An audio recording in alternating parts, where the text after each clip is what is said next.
Thanks, Carrie. Well, in today's senior segment, we are going to be talking about arthritis, and Dr. Les Goodman joins us. Thank you so much. Good to see you. Thank you for having me. Now, one thing is arthritis is kind of like an umbrella, and there's several different types, right? Let's talk about the different types of arthritis. Yeah, well, as a rheumatologist who specializes in diagnosis and treatment of arthritis and other types of autoimmune or connective tissue diseases, over 100 different types of arthritis. Wow. The term arthritis means just pain, inflammation, tenderness to joints.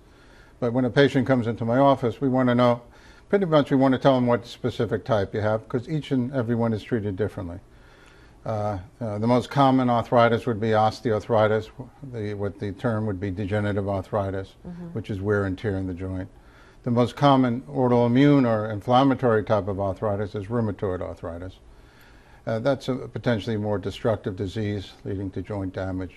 But even osteoarthritis can be a destructive disease requiring, hip replacement or knee replacements. And I know a lot of times when you hear the word arthritis, you think of, as you get older, that's something that you have to deal with. But some younger people deal with arthritis as well. Yeah, unfortunately, everybody thinks arthritis is a disease of the elderly. But, there's juvenile types of arthritis, rheumatoid arthritis, the same autoimmune or diseases that kind of attack the body. That the immune system is a good thing. Usually it defends you from bacteria and viruses. But in certain types of connective tissue disease, the body attacks its own tissues. It can be attacked the lining of the joints, the heart, the lungs, the kidneys, nervous system. So, but the same diseases that adults get, children can get it. And they can get it as early as 2 years old, as far as juvenile rheumatoid.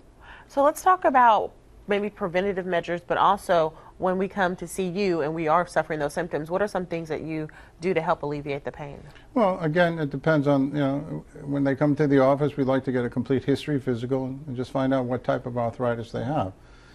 If it's the osteoarthritis or degenerative arthritis, the most important part of treatment is exercise, strengthening the muscles around the joint, weight loss to improve pain, back pain, knee pain, hip pain. But over-the-counter anti-inflammatories called NSAIDs like Aleve, ibuprofen are helpful. Prescription strength medications.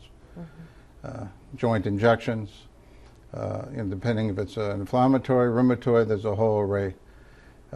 When I've been in practice since the 80s, we had very limited medicines to really control progression. But now, today, we have a whole array of drugs that can really change the course of these diseases.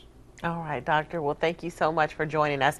And of course, one thing that we just want to say is if you are having those ailments, come see the doctor. Les Goodman. I appreciate that. Thank you so much.